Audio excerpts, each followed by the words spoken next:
আপনাদেরকে আজকে ঘুরে দেখাবো শেখ হাসিনা আমলের যেই আয়নাঘর র্যাবের তৈরি।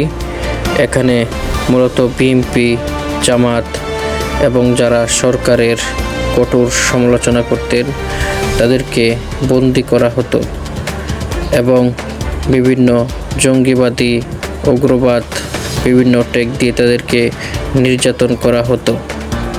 শেখ হাসিনা একটি তাসের রাষ্ট্র সৃষ্টি করেছিলেন। পুলিশ বাহিনী, বিভিন্ন গোয়েন্দা বাহিনীদেরকে দিয়ে নিরীহ মানুষদেরকে ঘর থেকে তুলে নিয়ে তাদেরকে এসব ঘরে আটকে রাখতেন। যারা এখানে আটকে থাকতেন তারা দিন রাত কখন হচ্ছে বুঝতে পারতেন না এবং কোথায় এসেছেন সেটা বুঝতে পারতেন না। তাদেরকে চোখ বেঁধে আনা হতো এবং তাদের অত্যাচার করা হতো চোখ বেঁধে, এবং তাদের বিভিন্ন নির্যাতন, গুম, খুন এবং অনেক সময় তাদেরকে হত্যা করা হতো। এমন ঘটনাও ঘটেছে। তাদের এই ঘরে অনির্দিষ্টকালের জন্য রাখা হতো।